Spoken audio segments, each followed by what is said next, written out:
अस्सलामु अलैकुम वरहमतुल्लाहि वबरकातुहू। यूनिट नंबर 3 हिस्सा सोम के साथ राबिया इरफान हाजिर है। हम बात कर रहे थे अजीज़ तलबा मदरसे में अखलाकी माहौल की। फिर हमने उसमें इबादत की बात भी की है। इबादत के बाद हमने रोज़मर्रा मामलात पे बात की है। रोज़मर्रा मामलात के बाद अब बारी आती है मदरसे में अखलाकी माहौल पैदा करने के बुनियादी तरीके।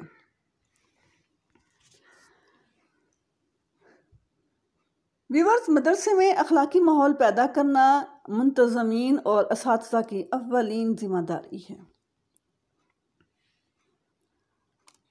क्योंकि मदरसे में जब एक अखलाकी माहौल नहीं होगा, सब एक दूसरे से ताउन नहीं कर रहे होंगे, स्कूलों में एक दूसरे के लोग खींचतानी में लगे हुए होंगे, जो असातिज़ा हैं वो उनका आपस में रवैया अपना आपस में ही ठीक नहीं होगा, तो लामहला ये बच्चे भी इससे मुतासिर होंगे।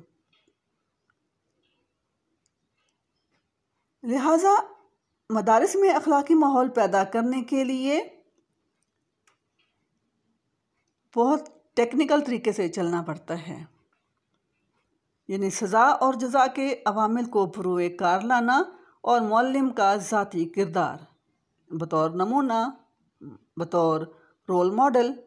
अब बात हो रही थी इन दोनों पॉइंट्स में से, अब हम पहले बात करेंगे सज़ा और जज़ा के अवामिल को बरूए कार लाना। सज़ा और जज़ा का तस्वुर इंसानी तारीख़ में शुरू ही से चला आया है। कभी ये सज़ा और जज़ा कभी आफत की सूरत में हमें मिलती है, तो कभी इंसान की तरफ से हमें मिल जाती है। मुआशरा चाहे कदीम हो या जदीद, मुहज़्ज़िब हो गैर मुहज़्ज़िब हो, सज़ा जज़ा के अवामिल से खाली नहीं हो सकता। बल्कि ये कहना बेजाना होगा कि सज़ा और जज़ा के अवामिल को बरूए कार लाए बग़ैर कोई माशरा इस सफ़े हस्ती पर ज़्यादा देर तक अपना वजूद बरकरार नहीं रख सकता। देखिए, इतनी बड़ी बात है कि जब हम सज़ावार को सज़ा नहीं देंगे तो दूसरे की भी हौसला अफजाई होगी। वो यही समझेगा कि ठीक है, उसने ये गुनाह किया, उससे ये गलती सरजद हुई, उसे इसकी सज़ा नहीं मिली, तो मैं कर लूँगा तो मेरा क्या कर लेंगे, मेरे साथ भी वही हो जाएगा। तो इस तरह से माशरा बिगाड़ का शिकार हो सकता है। और इसी तरह जज़ा में अगर किसी ने अच्छा काम किया है, कोई मेहनत कर रहा है, किसी बच्चे को बहुत मेहनत कर रहा है, उसको अच्छे नंबर में हासिल कर रहा है, या कोई और अच्छी बात है, तो उसे अगर उसकी जज़ा नहीं देंगे, उसको उसका इनाम अगर नहीं देंगे, उसकी तारीफ़ नहीं करेंगे, उसके सताइश का नहीं की जाएगी, तो फिर वो भी डिसहार्ट हो जाएगा। लिहाजा हमें इन दोनों में बैलेंस रखना चाहिए। सज़ा वार को सज़ा, और जिसे जज़ा देनी है, जिसको रिवार्ड देना है, जिसको इनाम देना है, उसको इनाम देना उस्ताद का फ़र्ज़ है, ताकि उनकी बेहतर तरबियत कर सकें।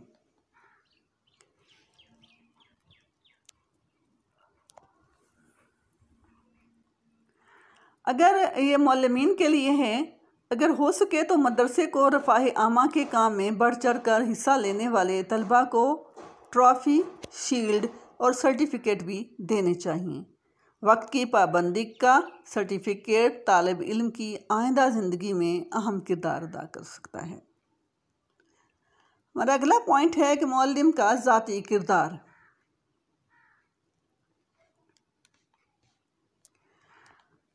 ये बात हम पहले भी कर चुके हैं कि मुअल्लिम का किरदार बहुत अहमियत का हामिल है। जितना मुअल्लिम माहौल को बेहतर करने के लिए किरदार अदा कर सकता है, इतना कोई नहीं कर सकता। अगर उस्ताद खुद ही बच्चों के लिए अखलाकियात का नमूना बन जाए, तो बच्चे अपने उस्ताद की पैरवी करते हुए अखलाकी सिफ़ात को अपना लेंगे।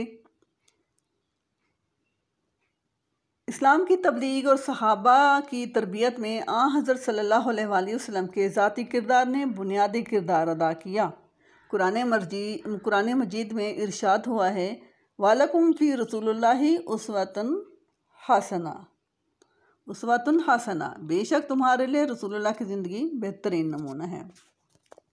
जदीद तहकीक ने भी साबित कर दिया कि बच्चों की अखलाकी तरबियत उसके माहौल में मौजूद अखलाकी नमूनों पर मुनहसर है, क्योंकि बच्चा फितरी तौर पर अपने बुज़ुर्गों और असातिज़ा के किरदार की तकलीद करता है।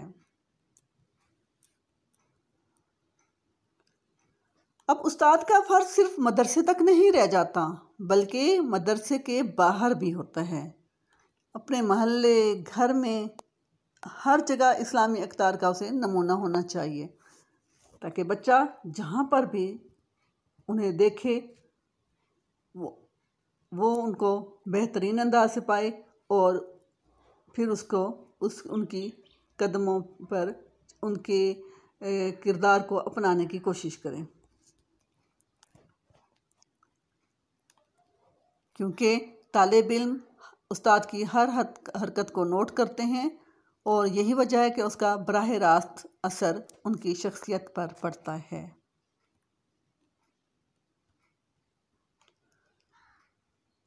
अब आ जाता है मुअल्लिम में इस्लामियात के औसाफ क्या होने चाहिए, क्या सिफ़ात उनमें होनी चाहिए, क्या खूबियाँ होनी चाहिए। इस्लामी तालीमात से उन्हें बखूबी तौर पर आगाह होना चाहिए, ताकि बच्चे कोई भी सवाल करें वो उनको बेहतरीन अंदाज में और तसल्ली बख्श जवाब दे सकें। अरकान इस्लाम की पाबंदी करनी चाहिए कि वो इस्लाम की पाबंदी अगर नहीं करेगा, अरकान इस्लाम की अगर पाबंदी नहीं करेगा तो उसे मायूब समझा जाएगा।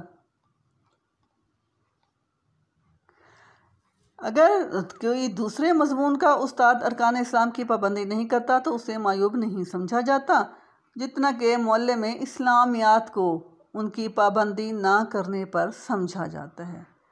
यहाँ इस्लामियात के मुअल्लिम की डबल ज़िम्मेदारी हो जाती है, दुगनी ज़िम्मेदारी हो जाती है कि वह दीनी तालीमात का एक बेहतरीन नमूना हो। और अगला पॉइंट है तरीक़ा तदरीस अच्छा हो। ऐसा तरीक़ा तदरीस होना चाहिए, ऐसा पढ़ाने का तरीक़ा होना चाहिए कि बच्चे को आसानी से समझ आ सके। सख्ती नहीं करनी चाहिए, कि सख्ती करेंगे तो डर के मारे तो पहले ही कुछ नहीं बैठेगा, और फिर दूसरा है कि सख्ती करने से बच्चा उस तरह से याद नहीं करता जितना प्यार में और अखलाक में और मोहब्बत में करता है। लिहाजा तरीक़ा तदरीस अच्छा हो, उसमें सख्त रवैया नहीं अपनाना चाहिए।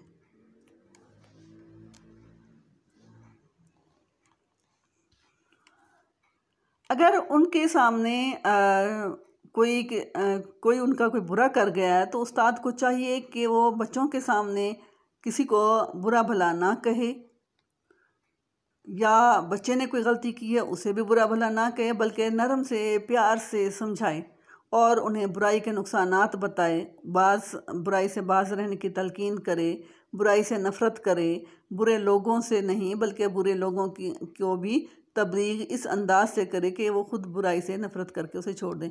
यानी उस्ताद को बुरे लोगों से भी नफ़रत नहीं करनी चाहिए, बुरे लोगों की बुराई से तो नफ़रत करें, बुरे लोगों से नहीं करना चाहिए। जब वो उनसे प्यार रखेगा, उनके करीब जाएगा, उनको आहिस्ता आहिस्ता तबलीग करेगा, उनको इम्पोज़ नहीं करेगा अपनी चीज़ें, तो वो ख़ुद ब खुद आहिस्ता आहिस्ता बुराई को छोड़ देंगे। अगर इसके बरखिलाफ़ किया तो वो मज़ीद उस पर ढीठ हो जाएंगे। जब तदरीस में खुश मिजाजी कायम रहे, तदरीस में संजीदापन ज़रूरी नहीं है कि उस्ताद के लिए ये तो ज़रूरी नहीं, कहीं पे भी नहीं कहा गया कि उस्ताद खुश्क मिजाज हो, सख्ती से हो, बस टू दी पॉइंट बात हो रही हो क्लास में, ये वो नहीं, खुश मिजाज होना चाहिए। हज़रत साहबा और बुज़ुर्गों के वाक़यात और हिकायात से मज़मून को दिलचस्प बनाए। छोटी छोटी इस्लामी कहानियाँ, कहावतें भी तलबा को सुनाए। इस तरह बच्चे उकताहट महसूस नहीं करेंगे, यानी जिसे आजकल हम आइस ब्रेक कहते हैं। हमें अपने लेक्चर के दौरान, हमें अपनी पढ़ाई के दौरान, तदरीस के दौरान कोई इतनी अच्छी सी बात दरमियान में कर जानी चाहिए जिससे बच्चे एकदम फ्रेश हो जाएं। तो जब एक लम्हे के लिए वो फ्रेश होते हैं, उसके बाद फिर से उनको जल्दी समझ आ जाती है, फिर वो उकताहट का शिकार नहीं होते। अब जदीद तरीका है तदरीस से वाक़फ़ियत रखना, यानी हम टिपिकल तरीके से ना चलते जाएं, जैसे अभी हमें उस्ताद ने पढ़ाया बस हम भी वैसा पढ़ेंगे, नहीं, ऐसा नहीं होना चाहिए। बल्कि अपने अंदर लचक पैदा करनी चाहिए, जदीद तरीक़ों को अपनाना चाहिए और उनके बुनियाद पर आगे उनसे फ़ायदा उठाते हुए अपने तलबात को तालीम देनी चाहिए, अपने स्टूडेंट्स को तालीम दें। जो वक्त के साथ साथ जो सेमिनार्स, वर्कशॉप्स वगैरह होती हैं अपने में बेहतरी लाने के लिए, बस सीखने का अमल तो मरने तक जारी रहता है। उतलबुल इल्म मिनल महद इलल लहद, माँ की गोद से कब्र तक इल्म हासिल करो। तो इल्म के लिए तो कोई वो नहीं है ना कि मैं बहुत बड़ा आलिम हो गया हूँ, मैं उस्ताद हूँ, तो मैं क्यों जाऊँ, मैं क्यों सीखूँ, मुझे बहुत कुछ आता है। तो वैसे भी दीन में ये कहा हुआ है, ये हदीस मुबारक में है कि जब उसका मफ़हूम है कि जब ने कह दिया कि मुझे सब मालूम है, तो वो समझो सबसे बड़ा जाहिल है। तो लिहाजा सीखने सिखाने का अमल हमारा जारी रहना चाहिए और जदीद तरीक़ों से हमें वाकिफ़ होना चाहिए। तलबा की नफ़सियात से भी आगाह हो। ये नहीं कि हम आए हैं क्लास में और रूटीन का सबक दिया और चल दिए, ऐसा नहीं होना चाहिए। बल्कि हमें हमारे तलबा पे निगाह होनी चाहिए, नज़र होनी चाहिए। उनके रवैये और किरदार में हमें मुस्बत तब्दीली लेके आना चाहिए। हम नोट करें, हम देखें कि क्या कोई बच्चा क्लास में अगर कोई लापरवाह है या कोई बच्चा किसी वजह से बेइतनाई का सबूत दे रहा है, पढ़ाई में इतनी दिलचस्पी नहीं ले रहा, तो उस्ताद को एक ऑब्ज़र्वर होना चाहिए। उनके समझना चाहिए कि बच्चा इस वक्त अगर बच्चे बोरियत महसूस कर रहे हैं या वो इस सब्जेक्ट को अच्छा नहीं समझ रहे या इस सब्जेक्ट में दिलचस्पी नहीं ले रहे, तो फिर हम उनको किस तरीके से पढ़ाएं। टेक्निक्स अपनानी चाहिए ना। तो कोई ना कोई इस तरह से आसान फहम उस सबक को बनाया जाए और सरगर्मियों के थ्रू उनको पढ़ा दिया जाए। अब है कि तलबा इख्तिलाफी मसाइल को ना छेड़े। तलबा के सामने कोई इख्तिलाफी मसाइल को छेड़ने की ज़रूरत नहीं है, फ़लाँ ये फ़लाँ वो, क्योंकि ये एक अक़ली और जज्बाती मसला है। इसलिए कोई क्लास में मुख्तलिफ़ मसलक के लोग भी होते हैं, मुख्तलिफ़ फ़िरके भी होते हैं, इवन के मुख्तलिफ़ मज़ाहिब के लोग भी होते हैं। अब तो ये भी देखा गया है कि क्रिश्चियंस में से भी कुछ बच्चियों को मैंने देखा है कि वो भी इस्लामियात पढ़ रही होती हैं। पहले तो ये था ना कि अखलाकियात वो पढ़ लेती थी, नहीं, अब वो इस्लामियात की तरफ भी आ रही हैं। इसलिए मैं ये कह सकती हूँ कि मज़हब के भी हो सकते हैं कि यही वजह है कि इस्लामियात कि उस्ताद को चाहिए कि कोई ऐसा इख्तिलाफी मसला ना छेड़े जिससे किसी मखसूस फ़िरके से वाबस्ता तलबा के दिल शिकनी हो, बल्कि अखुवत और रवादारी के जज्बात को फ़रोग़ देना चाहिए। तलबा के लिए अमली नमूना भी उस्ताद को होना चाहिए। इस पर हम बहुत सारी बात कर चुके हैं, लिहाजा ज़्यादा हम इस पर क्या बात करें। बस इतनी सी बात के साथ ही मैं अपने इस सेशन को मुकम्मल करूँगी कि हर दूसरे मुअल्लिम की तरह इस्लामियात के मुअल्लिम को भी अमली नमूना होना चाहिए।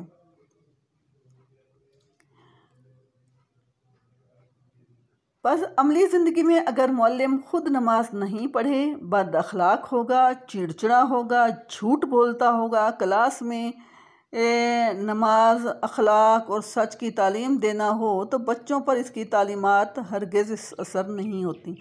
देखिए, जब तक हम ख़ुद उस पर अमल नहीं करते, तब तक हम किसी को नसीहत करें तो वो हमारी नसीहत भी असर नहीं करेगी। आपने आप सल्लल्लाहु अलैहि वसल्लम का वो वाक़या सुना होगा कि जब एक औरत हाज़िर हुई और उसने आप सल्लल्लाहु अलैहि वसल्लम से कहा कि अर्ज़ किया कि मुझे मेरा ये बच्चा गुड़ खाता है, इसे मना करें, तो अगर मैं गलती पर हूँ तो मेरी इस्लाह कर दीजिएगा। तो उन्होंने फरमाया, उनका मफ़हूम है कि अगले हफ्ते आना या 8 दिन बाद आना, जो भी उनका था। जब वो अगले जुम्मे को आई तो आपने सिर्फ इतना फरमाया कि गुड़ ना, बच्चे गुड़ ना खाया करो। वो औरत इतनी हैरान हुई कि ये बात तो आप पहले भी कह सकते थे। तो मफ़हूम है आप सल्लल्लाहु अलैहि वसल्लम के फरमान का कि मैं उस वक्त ख़ुद गुड़ खाता था, तो मैं कैसे उसे मना करता। मैंने इन दिनों में गुड़ खाना छोड़ा है, तो मैंने इसको गुड़ खाने से मना किया है। तो बात यही है कि हम नमाज की किसी को तलकीन कर रहे होते हैं बतौर उस्ताद या बतौर मुबल्लिग या कोई भी, तो हम खुद ही नमाज नहीं पढ़ रहे होते, तो फिर कौन हमारे कहने पे नमाज पढ़ेगा? हमारी बात में तो असर ही नहीं होगा। हम खुद झूठ बोल रहे हैं और बच्चे को कह रहे हैं झूठ ना बोलो, तो कभी भी नहीं, बच्चा झूठ नहीं छोड़ेगा, क्योंकि हमारी बात में असर ही नहीं होगा। हमेशा उसकी बात में असर होता है जो खुद बाअमल होता है। लिहाजा अपनी बात को मुअस्सर बनाने के लिए पहले खुद अमल कीजिए, बाद में किसी को नसीहत कीजिए। ठीक है बच्चों, आज का सबक हमारा यहाँ तक ख़त्म हुआ है। ये हमने यूनिट नंबर 3 हिस्सों में पढ़ा। अगर आपको कोई बात समझ नहीं आई तो आप कमेंट में बता सकते हैं, और मज़ीद इस तरह के लेक्चर्स इंशाअल्लाह ताला हज़ारों लेक्चर्स होंगे। उसको सुनने के लिए, उनसे इस्तिफ़ादा करने के लिए आप हमारे कारवां पॉइंट चैनल को सब्सक्राइब कर दीजिए।